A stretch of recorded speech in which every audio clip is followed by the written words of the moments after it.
السلام علیکم ورحمۃ اللہ وبرکاتہ۔ اعوذ باللہ من الشیطان الرجیم، بسم اللہ الرحمن الرحیم۔ وَقُلْ لِعِبَادِي يَقُولُوا الَّتِي هِيَ أَحْسَنُ إِنَّ الشَّيْطَانَ يَنزَغُ بَيْنَهُمْ إِنَّ الشَّيْطَانَ كَانَ لِلْإِنسَانِ عَدُوًّا مُّبِينًا۔ ربكم أعلم بكم إن يشاء يرحمكم أو إن يشاء يعذبكم وما أرسلناك عليهم وكيلا وربك أعلم بمن في السماوات والأرض ولقد فضلنا بعض النبيين على بعض وآتينا داود زبورا قل ادعوا الذين زعمتم من دونه فلا يملكون كشف الضر عنكم ولا تحويلا أولئك الذين يدعون يبتغون إلى ربهم الوسيلة أيهم أقرب ويرجون رحمته ويخافون عذابه إن عذاب ربك كان محذورا وَإِن مِّن قَرْيَةٍ إِلَّا نَحْنُ مُهْلِكُوهَا قَبْلَ يَوْمِ الْقِيَامَةِ أَوْ مُعَذِّبُوهَا عَذَابًا شَدِيدًا كَانَ ذَلِكَ فِي الْكِتَابِ مَسْطُورًا وَمَا مَنَعَنَا أَن نُّرْسِلَ بِالْآيَاتِ إِلَّا أَن كَذَّبَ بِهَا الْأَوَّلُونَ وَآتَيْنَا ثَمُودَ النَّاقَةَ مُبْصِرَةً فَظَلَمُوا بِهَا وما نرسل بالآيات إلا تخويفا وإذ قلنا لك إن ربك أحاط بالناس وما جعلنا الرؤيا التي أريناك إلا فتنة للناس وشجرة الملعونة في القرآن ونخوفهم فما يزيدهم إلا طغيانا كبيرا۔ اللہ تعالیٰ کے فضل سے آج سورہ بنی اسرائیل کے 6 رکوع سے درس آگے جاری ہے۔ پہلے اس سے محترم طاہر صاحب نے 3 دن درس دیا، اسی کا تسلسل آگے ہے۔ درس میں ایک بات خاکسار عرض کرنا چاہتا ہے، رمضان ہے اور اس سے قرآن کریم کا خاص تعلق ہے، اور ہم نے ایک لمبا عرصہ حضرت خلیفۃ المسیح رابع رحمہ اللہ کے قرآن کریم کے درس کی کلاسیں دیکھیں۔ اس میں ہم نے نوٹ کیا کہ درس سننے والے بھی بہتر طریقہ وہی ہوتا ہے کہ خود بھی قرآن لے کے بیٹھیں، قرآن سامنے ہو، پتہ ہو کہ یہ آیت کون سی ہے، کیا بات ہو رہی ہے، اور اس سے برکت بھی زیادہ ہے اور انسان سمجھ بھی زیادہ سکتا ہے۔ اب انہی آیات کا ترجمہ بیان فرمودہ حضرت خلیفۃ المسیح رابع رحمہ اللہ پیش خدمت ہے۔ سورہ بنی اسرائیل آیت نمبر 54 ہے، اور تو میرے بندوں سے کہہ دے کہ ایسی بات کیا کریں جو سب سے اچھی ہو،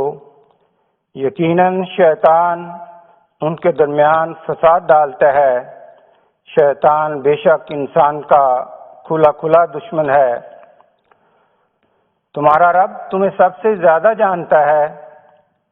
اگر وہ چاہے تو تم پر رحم کرے اور اگر چاہے تو تمہیں عذاب دے، اور ہم نے تجھے ان پر داروغہ بنا کر نہیں بھیجا، اور تیرا رب سب سے زیادہ اسے جانتا ہے جو آسمانوں اور زمین میں ہے، اور یقیناً ہم نے نبیوں میں سے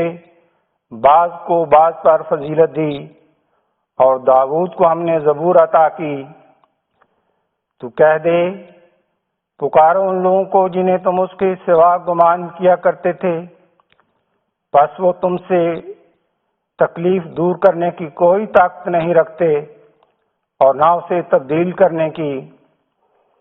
یہی لوگ جنہیں یہ پکارتے ہیں وہ تو خود اپنے رب کی طرف جانے کا وسیلہ ڈھونڈیں گے کہ کون ہے ان میں سے جو وسیلہ بننے کا زیادہ حقدار ہے، اور وہ اس کی رحمت کی توقع رکھیں گے اور اس کے عذاب سے ڈریں گے۔ یقیناً تیرے رب کا عذاب اس لائق ہے کہ اس سے بچا جائے،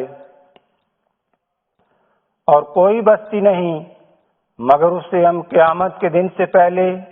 ہلاک کرنے والے یا اسے بہت سخت عذاب دینے والے ہیں۔ یہ بات کتاب میں لکھی ہوئی ہے،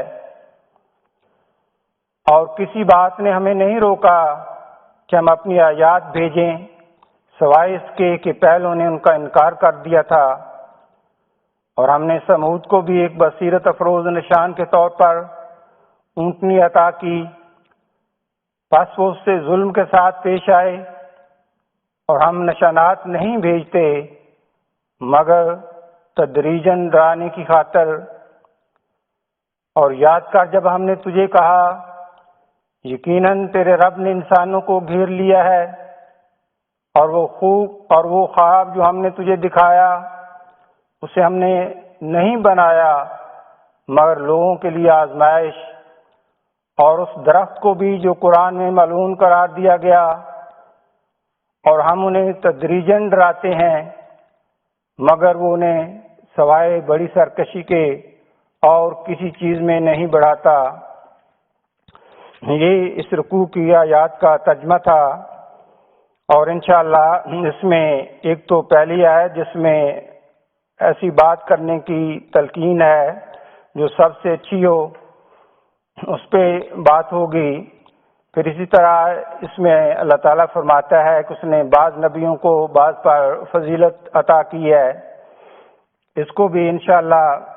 حضرت مسیح موعود علیہ الصلوۃ والسلام اور خلفاء کی تحریرات کی روح سے دیکھیں گے۔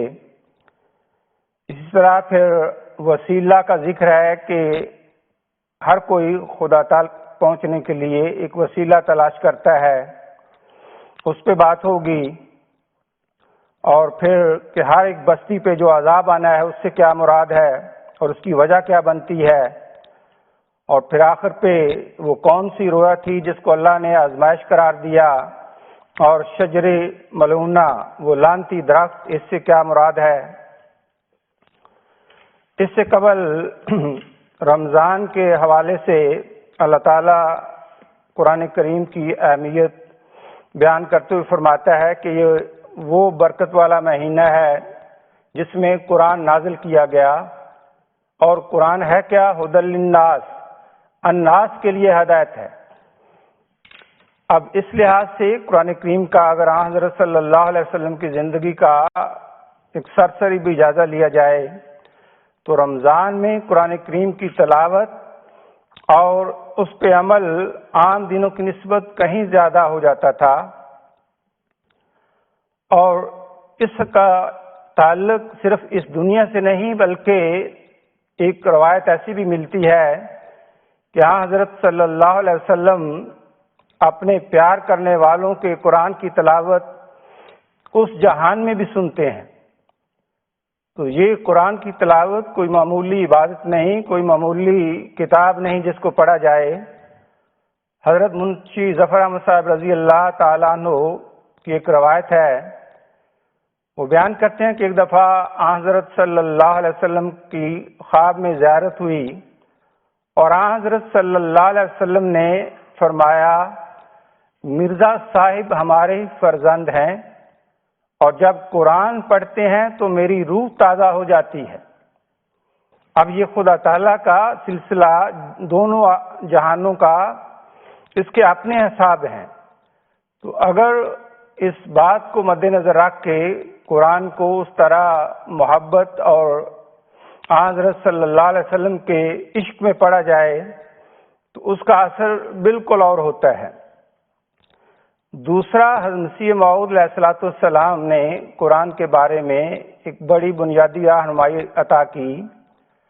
آپ نے فرمایا قرآن خدا نما ہے، خدا کا کلام ہے، بے اس کے معرفت کا چمن ناتمام ہے، کہ قرآن کو جب پڑھنا ہو تو یہ اچھی طرح ذہن نشین ہو کہ قرآن سے خدا نظر آتا ہے، یہ خدا کو دکھا دیتا ہے، اور جس کو قرآن کی معرفت نہیں اس کو پھر خدا تعالیٰ کی ذات کی معرفت بھی نصیب نہیں ہوتی۔ اس لیے آپ نے اپنے پڑھنے والوں کو قرآن کریم کی تلاوت کے بارے میں ایک سے کہیں زیادہ مواقع پہ توجہ دلائی۔ ایک آپ کا ارشاد پیش کرتا ہوں۔ آپ نے فرمایا قرآن کو بہت پڑھنا چاہیے، یعنی صرف پڑھنا نہیں بلکہ بہت پڑھنا چاہیے، اور پڑھنے کی توفیق خدا تعالیٰ سے طلب کرنی چاہیے۔ یعنی خدا کا کلام ہے تو پھر اس کے پڑھنے کی توفیق، اس کے سمجھنے کی توفیق، اس سے فائدہ اٹھانے کی توفیق بھی خدا سے ساتھ مانگنی چاہیے، کیونکہ محنت کے سوا انسان کو کچھ نہیں ملتا۔ آگے حضور مثال دیتے ہیں، کسان کو دیکھو کہ جب زمین میں ہل چلاتا ہے اور قسم قسم کی محنت اٹھاتا ہے تب پھل حاصل کرتا ہے، مگر محنت کے لیے زمین کا اچھا ہونا شرط ہے۔ اسی طرح انسان کا دل بھی اچھا ہو، سامان بھی عمدہ ہو، سب کچھ کر بھی سکے، تب جا کر فائدہ پاوے گا۔ لیس للانسان الا ما سعی۔ آگے حضور فرماتے ہیں دل کا تعلق اللہ تعالیٰ سے مضبوط باندھنا چاہیے۔ جب یہ ہوگا تو دل خود خدا سے ڈرتا رہے گا، اور جب دل ڈرتا رہتا ہے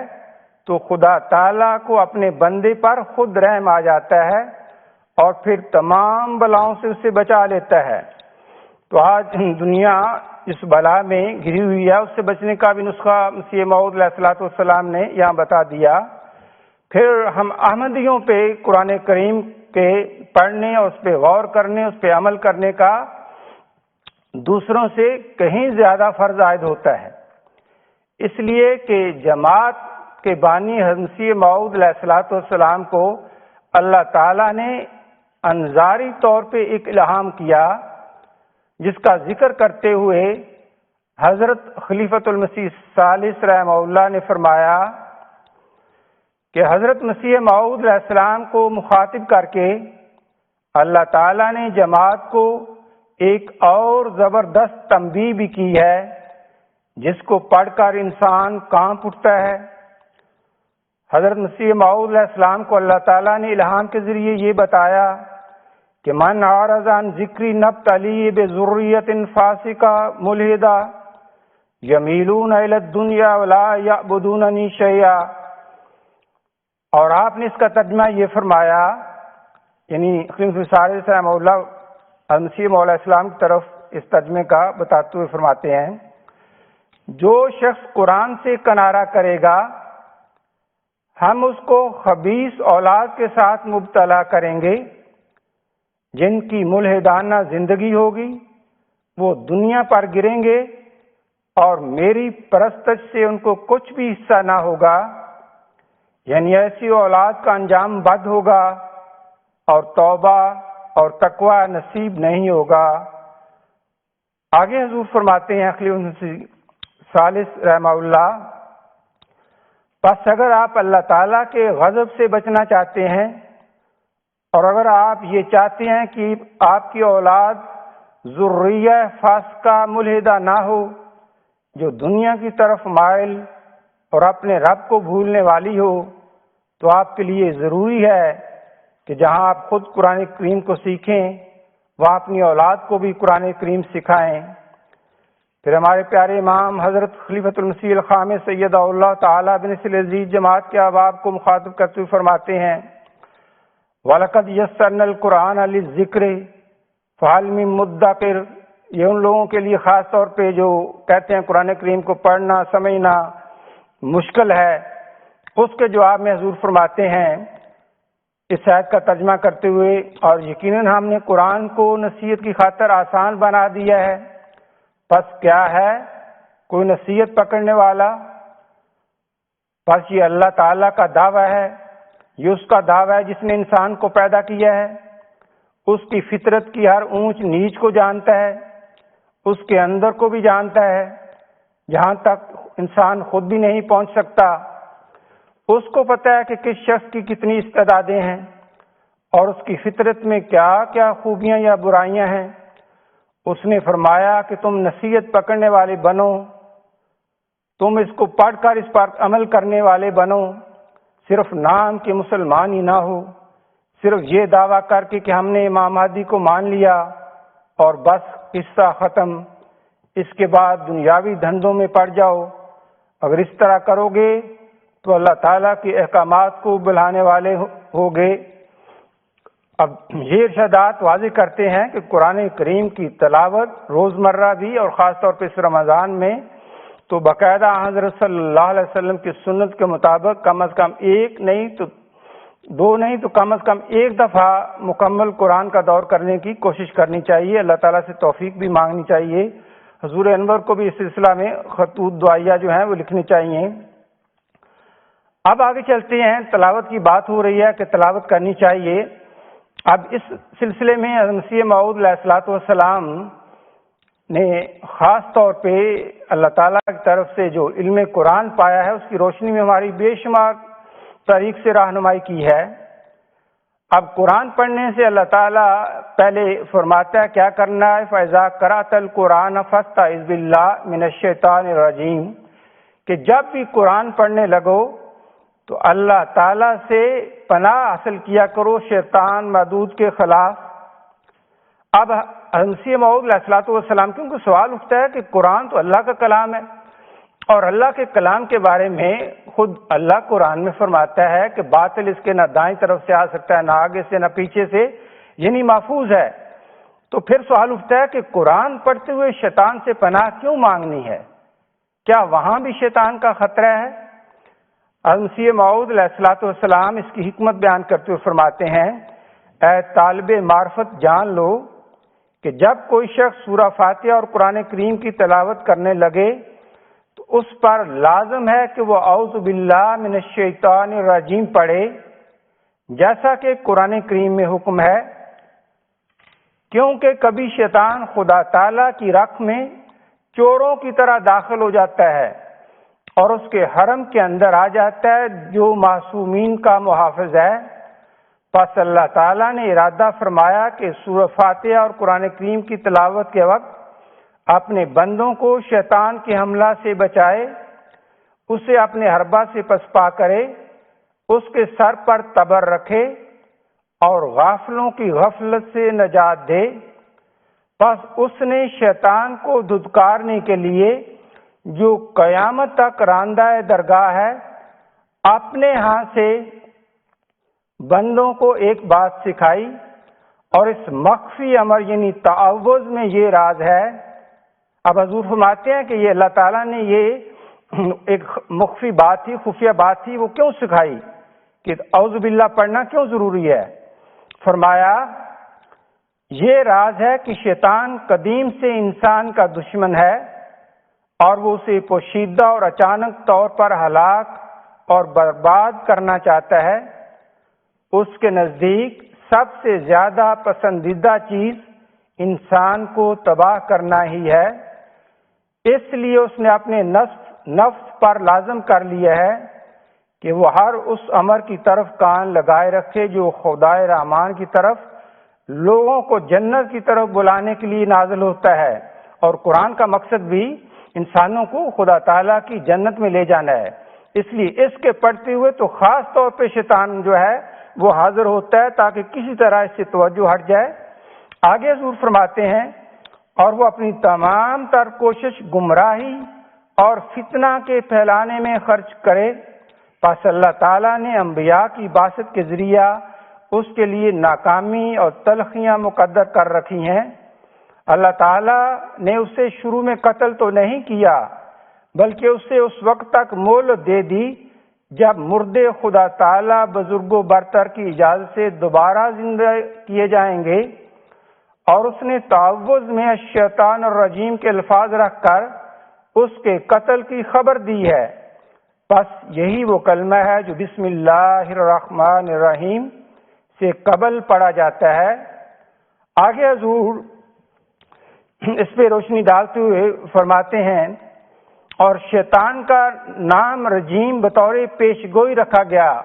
یعنی شیطان کے ساتھ جو اس کا دوسرا صفاتی نام رجیم ہے وہ اس میں ایک پیش گوئی ہے، کیونکہ رجم کے معنی بلا شک و شبہ قتل کرنے کے ہیں، اور جب مقدر یوں تھا کہ یہ دجال خدائے ذوالجلال کے مسیح کے نازل ہونے کے زمانے میں قتل کیا جائے گا، لہذا اللہ تعالیٰ نے اس واقعہ سے قبل ہی ان لوگوں کی تسلی اور بشارت کے لیے جو گمراہی کے زمانہ سے ڈرتے ہیں خبر دے دی۔ یعنی اللہ تعالیٰ نے، انسان جب دیکھتا ہے کہ ہر طرف شیطانی قوتیں جو ہیں وہ بظاہر غالب نظر آتی ہیں، ظاہری آنکھ سے غالب نظر آتی ہیں، تو بات کو وسوسے پیدا ہوتے ہیں، خوف پیدا ہوتے ہیں، لیکن مسیح موعود فرماتے ہیں کہ اللہ نے شیطان کے ساتھ لفظ رجیم رکھ کر بتا دیا کہ اللہ مسیح کے زمانے میں اس کو ہلاک کر دے گا، یعنی یہ فتنہ بھی انسانیت سے اٹھا لیا جائے گا۔ اب آگے چلتے ہیں، آج کے رکوع کی جو پہلی آیت ہے اس میں اللہ تعالیٰ فرماتا ہے کہ میرے بندوں سے کہہ دے کہ ایسی بات کریں جو سب سے اچھی ہو۔ اب زبان کا استعمال انسانی زندگی کے لیے ایک بنیادی چیز ہے، اس کو جنت نما بھی بنا دیتا ہے اور جہنم بھی بنا دیتا ہے۔ اس لیے رسول کریم صلی اللہ علیہ وسلم نے فرمایا، جب ایک صحابی نے عرض کی کہ اللہ کے رسول میں نجات چاہتا ہوں، ایرلوزم چاہتا ہوں، جنت میں جانا چاہتا ہوں، کیا کروں؟ آپ نے فرمایا امسک علیک لسانک، اپنی زبان کو کنٹرول کر لے،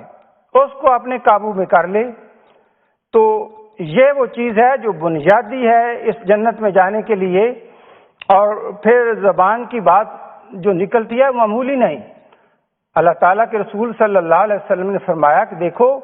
انسان ایک ہی بات ایسی کرتا ہے جو اللہ کو پسند آ جاتی ہے، اس ایک بات کے نتیجے میں اللہ تعالیٰ اس کو جنت عطا کر دیتا ہے۔ اور بعض اوقات انسان ایک ہی بات ایسی کر جاتا ہے جو اللہ کو ناپسند ہے، اور وہ ایک بات اس کو جہنم کا ایندھن بنا دیتی ہے۔ اب یہی وہ بات ہے جس کو حضرت مسیح موعود علیہ الصلوۃ والسلام نے بھی اپنے منظوم کلام میں اس طرح بیان فرمایا، دو عضو اپنے جو کوئی ڈر کر بچائے گا سیدھا خدا کے فضل سے جنت میں جائے گا، وہ ایک زبان ہے، عضو نہانی ہے دوسرا۔ یہ ہے حدیث سیدنا سید الورا۔ آگے چلتے ہیں، جو بات ہوئی تھی انبیاء کے فضیلت کا مضمون، اللہ تعالیٰ فرماتا ہے کہ بعض نبیوں کو ہم نے بعض پر فضیلت دی، اس میں حضرت صلی اللہ علیہ وسلم کا مقام و مرتبہ تو سب پہ یہاں ہے۔ اسی طرح باقی انبیاء بھی درجہ بدرجہ ہیں، جیسی اللہ تعالیٰ نے ان کو استعداد دی، جیسی ان کی ذمہ داری تھی، اسی کے حساب سے اللہ تعالیٰ نے ان کو ان کے کام، ان کی ذمہ داریاں دیں، اور وہی ان کے درجات ہیں۔ ایک واحد نبی جو ساری دنیا کے لیے آیا وہ محمد مصطفیٰ صلی اللہ علیہ وسلم کی ذات ہے، اسی لیے آپ کا مقام سب انبیاء سے افضل و برتر ہے۔ اور اسی میں پھر حضرت مسیح موعود علیہ الصلوۃ والسلام کی ذات اقدس کا مقام بھی آتا ہے۔ بعض اوقات یہ سوالات اٹھتے رہتے ہیں، سوالات آتے ہیں کہ حضرت مسیح موعود علیہ السلام کو بعض اوقات کہہ دیا جاتا ہے فلاں نبی سے افضل، فلاں نبی سے افضل، تو اس میں کیا راز ہے؟ یہ کیسے ہو گیا؟ بعض انبیاء تو شریعت لے کے آئے۔ حضرت مسلم موعود رضی اللہ تعالیٰ عنہ نے سورہ ضحیٰ کی تفسیر میں اس پہ بڑے پیارے انداز میں روشنی ڈالی ہے۔ وہاں حضور فرماتے ہیں کہ دیکھو، جو کسی سلسلے کا بانی نبی ہوتا ہے اس کی مثال سورج سے ہے، اور جو اس کے تابع نبی آتے ہیں، اس کے ماتحت آتے ہیں، وہ چاند ہوتے ہیں۔ اب جتنا طاقتور سورج ہے اتنا ہی آگے طاقتور اس کا چاند ہوگا۔ اس لحاظ سے آپ نے فرمایا کہ جو مسیح موعود علیہ الصلوۃ والسلام کا مقام جو ہے وہ باقی انبیاء سے، بے شک وہ شرع سے حضرت صلی اللہ علیہ وسلم کے خادم ہونے کی وجہ سے بلند ہو جاتا ہے۔ آپ فرماتے ہیں کہ مسیح موعود نے خود فرمایا تیرے بڑھنے سے قدم آگے بڑھایا ہم نے، کیا محمد مصطفیٰ صلی اللہ علیہ وسلم تو جب سے آگے بڑھ گیا تو تیرے بڑھنے کے ساتھ ہم نے آگے قدم بڑھا دیا۔ اب مسلم موعود اس پہ فرماتے ہیں سورہ شمس کی تفسیر میں، یعنی اے میرے شمس روحانی، تو چونکہ بہت روشن تھا اس لیے تیرا قمر دوسرے سارے شموس سے اپنی روشنی میں بڑھ گیا۔ اس نقطہ نگاہ کے متحد ہمارا یقین ہے کہ حضرت مسیح موعود رسول کریم صلی اللہ علیہ وسلم کو مستثنا کرتے ہوئے باقی تمام انبیاء سے اپنے درجہ اور مقام کے لحاظ سے افضل ہیں۔ میں نے دیکھا ہے کہ بعض لوگوں کے دلوں میں یہ شبہ پیدا ہوتا ہے کہ حضرت مسیح موعود علیہ السلام دوسرے شموس سے کس طرح بڑھ سکتے ہیں. مثلا حضرت موسیٰ علیہ السلام صاحب شریعت نبی تھے، ان سے حضرت مسیح موعود علیہ السلام کا مقام کس طرح بلند ہو گیا؟ یا بعض اور قوموں میں جو صاحب شریعت نبی گزرے ہیں ان سے آپ بڑے کس طرح قرار دیے جا سکتے ہیں؟ اس کا جواب یہ ہے کہ بے شک یہ انبیاء بڑے تھے، مگر ان شموس اور اس قمر میں بھی زمین و آسمان کا فرق ہے. یہ بے شک قمر ہے، مگر یہ قمر اس شمس کا ہے جو پہلے شموس سے بہت زیادہ روشن ہے، اس لیے لازم تھا کہ اس شمس کا قمر اپنی روشنی میں پہلے شموس سے بھی بڑھ جاتا. یہی وہ وجہ ہے جو حضرت مسیح موعود علیہ السلام نے خود بھی تعریف فرمایا، منظوم کلام ہے، میں کبھی آدم، کبھی موسیٰ، کبھی یعقوب ہوں، نیز ابراہیم ہوں، نسلیں ہیں میری بے شمار. آگے چلتے ہیں. جو آج کا رکوع ہے اس میں بات ہوئی ہے وسیلہ کی، کہ اللہ تعالیٰ کی جناب میں جو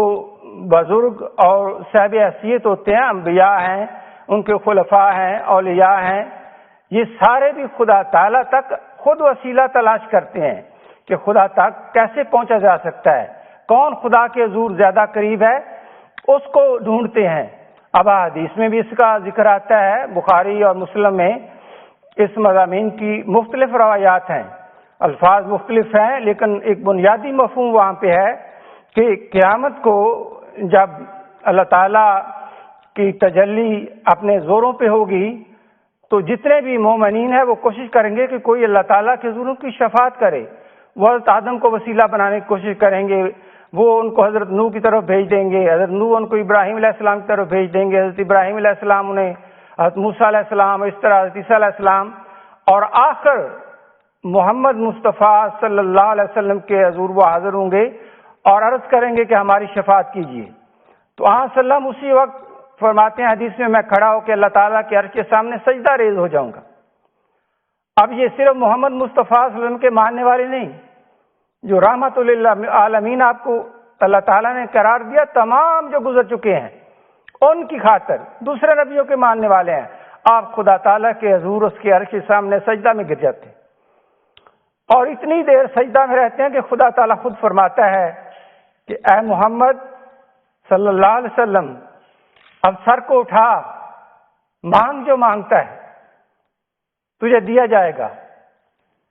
جو تو شفاعت کرتا ہے وہ قبول کی جائے گی. تو یہ وہ وسیلہ ہے جو محمد مصطفیٰ صلی اللہ علیہ وسلم کی ذات اقدس کی شکل میں خدا تعالیٰ نے تمام انسانوں کو عطا کیا. اس لیے اس رمضان میں اس کلام کو پڑھیں جو محمد مصطفیٰ صلی اللہ علیہ وسلم کے وسیلہ سے میں عطا کیا گیا ہے، قرآن کریم. اور اس سے ایسا پیار کر جو مسیح نے فرمایا کہ قرآن سے ایسا پیار کرو کہ تم نے اور کسی سے نہ کیا، اور اس قرآن کے ذریعے پھر خدا کو پانے کی کوشش کریں. جب آپ قرآن کو پڑھیں گے، جو یہ محبت بڑھے گی تو محمد مصطفیٰ صلی اللہ علیہ وسلم کی محبت آپ کے دل میں ایک نئے انداز سے ابھرے گی، اور پھر آپ اس ذات پہ جو درود پڑھیں گے وہ درود نہیں ہوگا جو عام روٹین میں انسان روزمرہ پڑھتا ہے. اس درود کے اندر آپ کے دل کی محبت کی لہریں حرکت کریں گی، اور پھر وہ خدا تعالیٰ کے عرش کو جا پہنچے گا. اور محمد مصطفیٰ صلی اللہ علیہ وسلم کے دل میں، جس کو مسیح موعود علیہ الصلوۃ والسلام نے فرمایا کہ میں محمد مصطفیٰ صلی اللہ علیہ وسلم کے دل کے سوا تو اور کوئی عرش نہیں دیکھتا،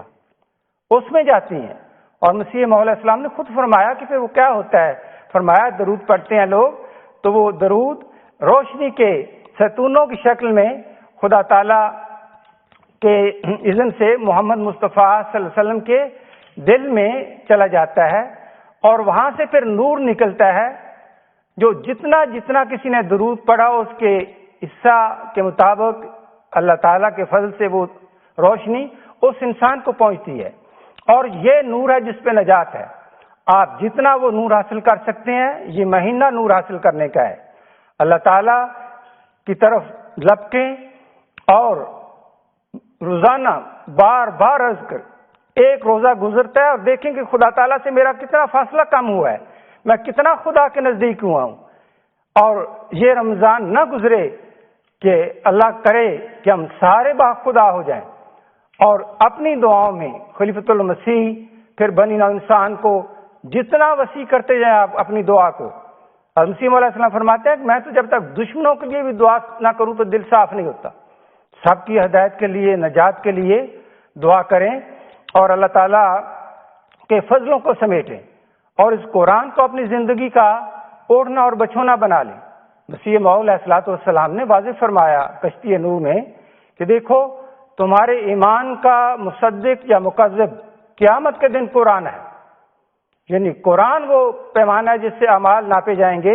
اعمال دیکھے جائیں گے. اس لحاظ سے اپنے اعمال کو ہر عمل کرنے سے پہلے، ہر کام کرنے سے پہلے، آغاز کرنے سے پہلے دیکھیں کیا قرآن اس کی اجازت دیتا ہے تو 100 بسم اللہ ضرور کریں. اور اگر دل یہ فتویٰ دیتا ہے نہیں قرآن تو اس کی اجازت نہیں دیتا، پھر ساری دنیا کا کرو وہیں پہ رک جائیں. یہ دنیا آپ کے کام نہیں آئے گی، یہ کوئی انسان آپ کا سہارا نہیں بنے گا. آپ کا سہارا خدا اور خدا کا رسول اور اس کا کلام ہے. اس بات کو کبھی بھی فراموش نہ کریں. اللہ تعالیٰ مجھے بھی اور آپ سب کو اس کی توفیق عطا کرے. باقی پوائنٹ انشاءاللہ جو خاک صاحب نے عرض کیا، وقت جو ہے آج کا اختتام پذیر ہو گیا، ان پہ کل بات ہوگی. السلام علیکم ورحمۃ اللہ وبرکاتہ. اللہم صلی علی محمد وبارک وسلم انکا حمید مجید. اللہم بارک علی محمد وعلی آل محمد کما بارکت علی ابراہیم وعلی آل ابراہیم انکا حمید مجید.